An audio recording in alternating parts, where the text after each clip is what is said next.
धन्यवाद। सर, आपको पता होगा कि शिक्षा विभाग के द्वारा कल जो है वो लेटर जारी किया गया है और उस लेटर में जो भी कहा गया है उसके ऊपर में आप क्या कहना चाहेंगे? सबसे पहले मैं बिहार के तमाम अभ्यर्थियों को नमस्कार करता हूं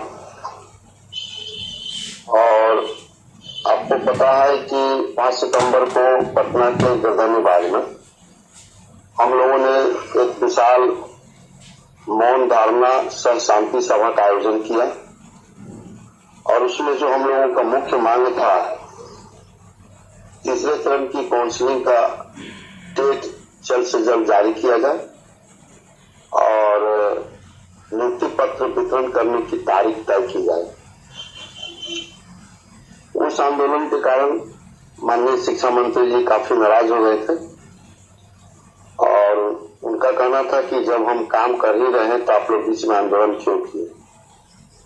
देखिए, कोई भी काम या कोई भी आंदोलन जब भी होता है बिहार में तो उसको तुरंत जो है उसको फैसला मान करके नहीं चला जाता है कि आज हमने आंदोलन किया, कल ही हमें कुछ मिल गया। कुछ समय लगता है, कुछ इंतजार करना पड़ता है, धैर्य रखना पड़ता है और उसी धैर्य का परिणाम है कि कल जो लेटर निकला है उसमें प्राथमिक शिक्षा निदेशक महोदय के द्वारा, और आपको याद होगा कि हम लोग समय सीमा तय करने के ही लिए हम लोग 5 सितंबर को गर्दनीबाग में मौन धारणा सह शांति सभा का आयोजन किया था। तो कहीं न कहीं प्राथमिक शिक्षा निदेशक महोदय, अपर मुख्य सचिव और शिक्षा मंत्री जी इस बात से सहमत हुए कि कहीं न कहीं समय सीमा हमें देना पड़ेगा और जब तक हम समय सीमा नहीं देंगे तब तक कोई भी नियोजन इकाई या जिला स्तर का जिला शिक्षा पदाधिकारी या जिला शिक्षा कार्यक्रम पदाधिकारी या स्थापना विभाग के जितने भी कर्मचारी हैं वो पूरी लगन और पूरी ईमानदारी से, पूरी तत्परता से काम नहीं करेंगे। तो कहीं न कहीं अगर इस सरकार ने टाइम बाउंडिंग किया है तो इसका हम स्वागत करते हैं और हम आशा करते हैं कि जिस तरह से 31 अक्टूबर को जो टाइम बताया गया है उसके अंदर में ही सारी सर्टिफिकेट की जांच कर ली जाए और उसको सुनिश्चित किया जाए। सुनिश्चित करने का मतलब है कि 100% उसको किया जाए। तो ये एक अच्छी खबर है। साथ में एक बात मैं और भी कहना चाह रहा हूं कि जो भी हमारे अचयनित अभ्यर्थी हैं, जो हमारे भाई बंधु हैं, भाई बहन हैं, वो काफी परेशान हैं, हताश हैं, निराश हैं, लेकिन उनको हताश और निराश होने की जरूरत नहीं है। आप लोग के लिए भी काम हो रहा है। हर काम को बताया नहीं जाता है, हर काम को दिखाया नहीं जाता है।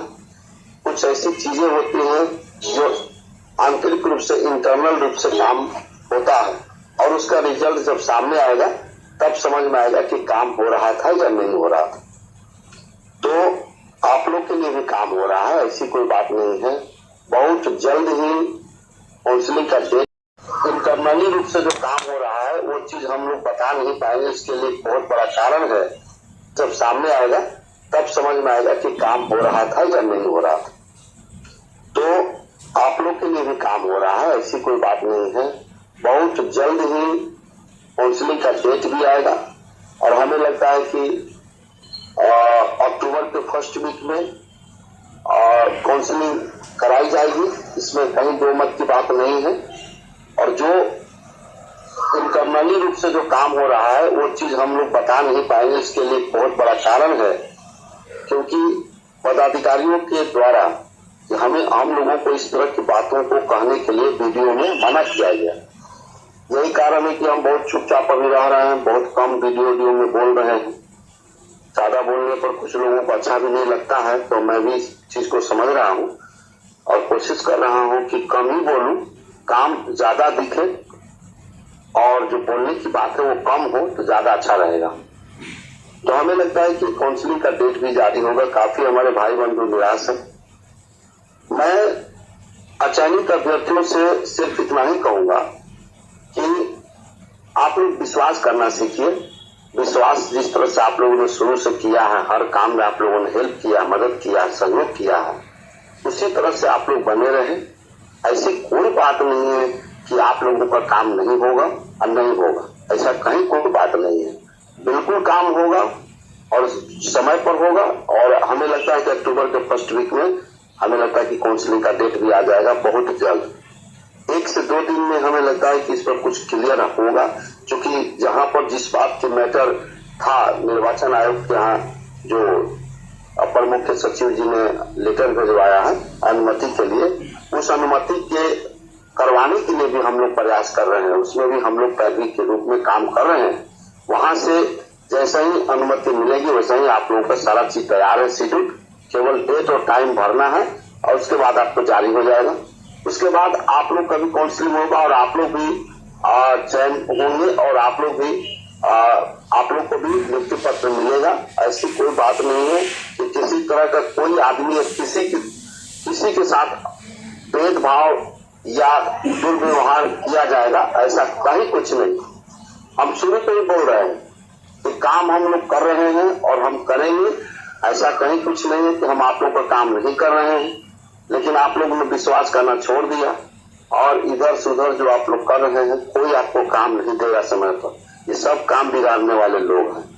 जब जान जाते हैं कि सब तरह से काम हो रहा है, काम होने वाला है, तो बीच में लोग टपक जाते हैं और आकर के इधर से उधर मिसगाइड करके केस करो तो ये करो। केस कभी भी कोई भी समस्या का समाधान नहीं। और मैं शुरू से ही बोल रहा हूँ कि केस जो होता है वो कभी भी किसी भी समस्या का समाधान नहीं है, केवल समय को बर्बाद करने का एक तरीका, और समय बर्बाद होता है।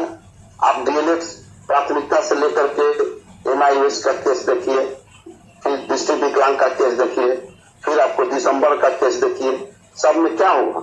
सब में केवल समय बर्बाद हुआ। और यही कारण है कि 2019 की बहाली आज हम लोग को यहाँ 2021 लास्ट तक अभी तक नहीं हो पाया। तो कहीं ना कहीं हम लोग केवल सरकार को दोषी ठहरा देते हैं, सरकार ये नहीं किया, सरकार वो नहीं किया, लेकिन हम लोग अपने दोषी नहीं हैं। हम लोग भी उतना ही दोषी हैं। हम लोग केस करके मामला को उलझाते हैं, समय बर्बाद करवाते हैं और लास्ट में सरकार को कहते हैं कि सरकार ये नहीं किया, वो नहीं किया। तो कम से कम आप लोग अभी भी समय है। केस कोई भी समस्या का समाधान नहीं है, और अगर कोई भी आपको मिसगाइड करके केस करवाने के चक्कर में लगा हुआ है तो उनका विरोध कीजिए, आप लोग उसको सपोर्ट नहीं करिए। हम आपको यकीन दिला रहे हैं कि आप लोग का भी काउंसलिंग होगा और आप लोग भी चयन होंगे। कहीं कोई कंफ्यूजन की बात नहीं है। निर्वाचन आयोग से बात चल रही है, निर्वाचन आयोग के द्वारा तुरंत अनुमति मिलेगी और जैसे ही आप लोग का शेड्यूल जारी होगा और अक्टूबर के फर्स्ट वीक में आप लोग का काउंसलिंग होगा। तो कम से कम विश्वास करना सीखे। मुझे बस यही कहना है। जी सर, एक प्रश्न जो है वो बीच में बनता है, क्योंकि आप तो शुरू से ही लगे हुए हैं बिहार शिक्षक बहाली को पूर्ण करवाने में, आपकी टीम भी लगी हुई है, कि शिक्षा विभाग ने फिर से जो है वो गेंद डीओ और डीपीओ के पहले में डाल दिया है। आपको पता होगा कि पूर्व प्राथमिक शिक्षा निदेशक जी के द्वारा बार बार लेटर निकाला जाता था कि आप मेधा सूची का प्रकाशन कीजिए, तो इतने दिनों तक कीजिए, इतने दिनों तक कीजिए। क्या वैसे ही तो नहीं होने वाला है फिर से? देखिए, शिक्षा विभाग को इसमें मुस्तैद होना पड़ेगा और खासतौर से प्राथमिक शिक्षा निदेशक महोदय को और अपर मुख्य सचिव माननीय श्री संजय कुमार जी को मुस्तैदी से काम कराना होगा, क्योंकि मुझे निकाय पर अगर आप छोड़ देंगे तो उन लोगों की जो रवैया है हम लोगों के सामने पहले भी आ चुका, हम लोग देख चुके हैं। और खासतौर से हम जो अभ्यर्थी हैं, हमें सभी अभ्यर्थियों का भी एक बहुत बड़ा कर्तव्य है और बहुत बड़ा ड्यूटी हम लोग के सामने आ गई है कि हम लोग प्रत्येक जिला में, जिस जिला के हम निवासी हैं, उस जिला में 10, 20, 25, 50 की संख्या में लगातार जाकर के उस जिला के जिला शिक्षा पदाधिकारी, जिला शिक्षा कार्यक्रम पदाधिकारी और स्थापना में जो भी कर्मचारी हैं उनसे बात करें और उनको हमेशा पुश करते रहें, उनको हमेशा इन चीजों के लिए तत्पर रखें, ताकि तब जाकर के काम जल्द से हो पाएगा। अगर आप लोग हर एक जिला में, जो जिला में आप हैं, उसी जिला में जिला शिक्षा पदाधिकारी या जिला शिक्षा कार्यक्रम पदाधिकारी का ऑफिस हो जाइए और वहां पर आप इन चीजों के लिए थोड़ा सा उनको प्रेस कीजिए कि सर हम लोग का काम हो रहा है, क्या हो रहा है, उसको मॉनिटरिंग करने की जरूरत है। हम लोग का भी थोड़ा ड्यूटी है, इस पर भी हम लोग ध्यान दें। सभी जिला में, ये नहीं कि एक जिला की बात नहीं, 38 जिला में नहीं बोल रहा हूं मैं, सभी जिला के जो भी वहाँ के अभ्यर्थी हैं जिनका चयन हुआ है, या अगर काउंसलिंग के जो डेट के लिए उनको भी थोड़ा उस मैटर पर कहा जाए, उनको ये बात कहा जाए कि टीचर सब की काउंसलिंग के लिए भी आपके स्तर से भी शिक्षा विभाग को कॉल किया जाए, उसको कुछ अपना बताया जाए, ताकि उससे जल्द से जल्द काउंसलिंग का भी डेट आ जाए। और नियुक्ति पत्र का जो काम है 31 अक्टूबर को जो समय सीमा तय की गई है, उस समय सीमा के अंदर में ही हमारा काम आप लोग करें। तो कहीं न कहीं हम लोग का भी ड्यूटी है, सरकार की भी ड्यूटी है और शिक्षा विभाग का भी ड्यूटी है कि उसको मुस्तैदी से अगर पूरा मॉनिटरिंग करते हुए बीच बीच में और प्रेस करेगा तो हमें लगता है कि समय सीमा के अंदर हो जाना चाहिए। जी सर, महिला अभ्यर्थियों से क्या कहना चाहेंगे कि महिला अभ्यर्थी का बहुत ही अहम भूमिका है? देखिए, महिला अभ्यर्थी को मैं शुरू से कह रहा हूँ कि महिला अभ्यर्थी जो भी है और ज्यादा कारगर सिद्ध हो सकती है। अपने अपने जिला में महिला भी गुट बना करके 10, 20, 25, 50 की संख्या में महिला भी जाए और वहां पर जो जिला शिक्षा पदाधिकारी से मिले और जिला शिक्षा कार्यक्रम पदाधिकारी स्थापना जहाँ पर जो कर्मचारी अंदर में ये काम होने वाला है वहां पर भी जाए और अपने काम को मॉनिटरिंग करते रहे कि मेरा काम कहाँ तक हो रहा है, नहीं हो रहा है, और नहीं हो रहा है तो क्यों नहीं हो रहा है। थोड़ा सा वहां मॉनिटरिंग करने की जरूरत है। सब चीज अगर शिक्षा विभाग और सरकार पर छोड़ दीजिएगा तो आप जो यहाँ का जो नियोजन इकाई की स्थिति है आप लोगों से छिपा हुआ नहीं है। तो कहीं न कहीं आप लोग को भी ड्यूटी है, आप लोग भी उसको पुश आउट करते रहिए, बीच बीच में मॉनिटरिंग करते रहिए कि आप कैसे कर रहे हैं, कब तक हम लोग को समय सीमा के अंदर में हर हालत में आपको करना है।